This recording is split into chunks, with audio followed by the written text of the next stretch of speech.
हमारे शरीर में दो अंग हैं, एक है जीभ और एक है दांत। जीभ जन्म से आती है, मरण तक साथ रहती है। दांत पहले दूध के आते हैं, फिर मजबूत आते हैं और समय से पहले चले। अंतर क्या है? जीभ मिला रही है और दांत बांट रहे हैं, काट रहे हैं। और आप देखिए, ये जीभ जब कभी कभी 32 दांतों के मध्य आती है तो दांत का स्वभाव है काटना, वो छोड़ता नहीं है, काट ही लेता है। जिसका स्वभाव बुरा हो जाता है वो जाता नहीं है। काली नाग जी कह रहे हैं काली उसमें कि दुस्तज्य स्वभाव होना, तो इस स्वभाव को त्यागना दुस्तज्य है। तो ऐसे ही पर आप देखिए जीभ कितनी ठीक है। जो मिलाने वाला होता है वो सबके सुख दुख का ख्याल रखता है।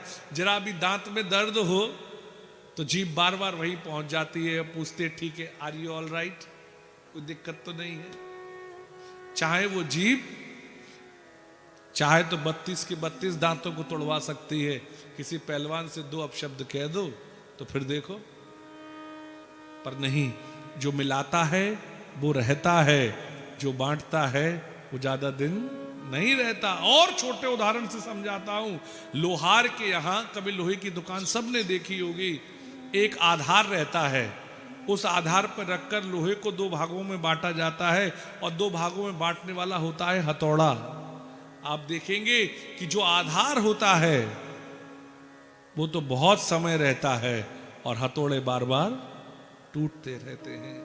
ये ध्यान रखिएगा इस भागवत जी की परम बात।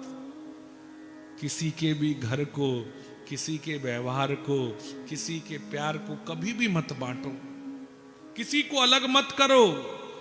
छोटे से जाकर सुभाषित 84 कहानी बच्चे पढ़ते हैं कि एक सीख कोई भी तोड़ सकता है, पर वही सीख 100 हो जाए, आपस में मिल जाए तो कोई तोड़ नहीं सकता। साहब, बांटना ये बहुत गलत है साहब। अब वर्तमान स्थिति में सावधान रहे, अपने घरों में कोई बांट नहीं पाए साहब। भगवान यही तो करते हैं। मस्त कहीं समबरंच प्रभु किसी भी मच्छर को राजा बना सकते हैं, राजा को मच्छर बना सकते हैं। व्यक्ति, ब्रह्मा जी की सृष्टि में सबसे बड़ा पद होता है ब्रह्मा जी। तब करके आदमी ब्रह्मा बन सकते हैं, इतनी भी काबिलियत है। और ब्रह्म पद पर जाकर कोई अपराध हो तो मच्छर बन जाता है। तो इसीलिए अपने कर्मों को विशेष ध्यान रखिए।